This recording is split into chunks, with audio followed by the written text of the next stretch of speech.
5 things I wish I knew playing Pokemon Unite as a beginner.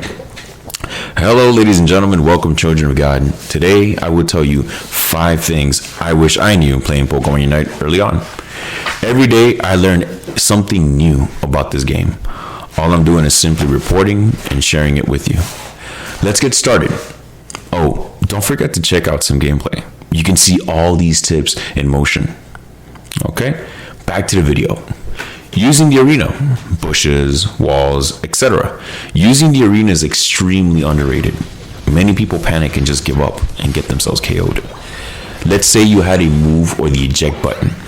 Simply use either to get yourself over the wall. As simple as this sounds, this creates opportunities. Your opponent seeing you disengage will beg 2 questions in his mind. Should I chase or should I recall? If they chase, you have the option to re-engage, but on your terms. The way I play this is I wait for one or all of his combo to get himself over the wall. Now the opponent is vulnerable. It's a perfect time to engage and snag a KO. If they retreat, simply recall or farm up to get your health back and get levels. Bait. Draw out attacks. Use allies. Use your own skills to create illusion of vulnerability. In solo queue, there is a broad way of communication. And I don't mean Broadway, I mean Broadway. One of my many techniques to get ahead of the enemy team is using my teammates as bait. For example, I use this Decidueye as bait. The Sylveon, watching him panic in circles, convinces them that the fear is real, causing them to overstep just to walk into a fully fed Tyranitar. Of course, the goal is to prevent your allies from getting KO'd. This tech requires good timing. You appear too early, they simply walk off. You appear too late, your teammate gets KO'd, and you might be walking into the same bait you are trying to set up, getting yourself KO'd. Pressure. Stop being so passive. Everything in moderation. Play too aggressive, you give shut down all day. You play too passive, you get nothing done. Find the midpoint of your pressure. How do you find the midpoint? Well, let's say you are Lucario. Your lane partner is Hoopa. On the enemy team, there's a Mew and a Machop. Know the spikes. Mew has better secure than Hoopa, and you have better secure than all. Here's the thing. If you overextend as the carry between you and your Hoopa, you hang yourself to dry to get yourself KO'd. Machop spike is level 5. Now there are 2 moves on the enemy team that do respectable damage.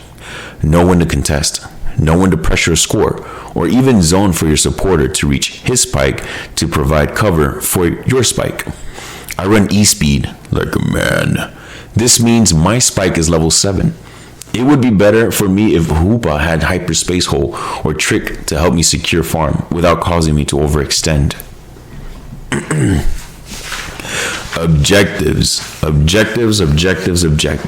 Be at objectives and use them to attack enemies. This is very important. No matter what you're doing, when you see a timer for an objective, just be present. Even if you're under level, show presence. If under level, do not engage. Just farm. Whatever farm there is around the objective. Get your levels up and provide poke for your team. In the event that you do get a KO, you get levels. If you get KO'd, they don't really get much XP. They stand to lose more, way more, than you in terms of getting KO'd for experience. Pro tip. Once you get Regieleki, the enemy team just can't ignore this guy. He's a real threat. He's a real player doing real damage. Make sure to keep him in front as you poke. If you see that the push is heading nowhere, get your licks in and bounce.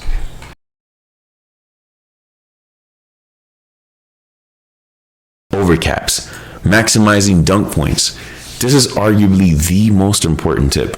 Chris Heroes made a video about this particular topic. It actually is game changing. I can attest to the results of simple mathematics when scoring and choosing not to.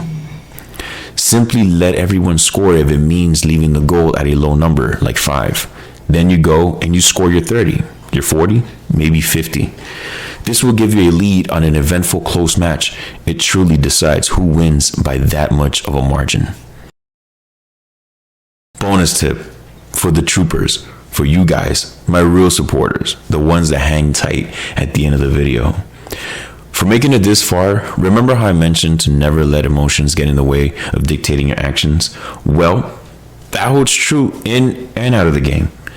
Believe me, I struggle with this tip, and it's one I constantly need to remind myself of. Nothing is ever personal. Taking yourself so serious can lead to feeling inadequate and comparing yourself with others when you're playing to simply improve. There are people that after dominating their lanes, they are dancing because they flip raid. I can't express how livid this gets me, that this game is still a flip-based game. It's sad.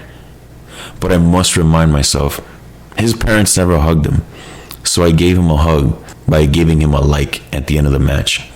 Never forget you are enough. At the end of the day, it's just a game.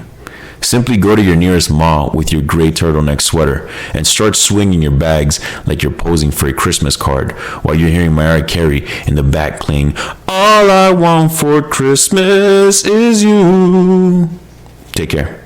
Be easy. God loves you.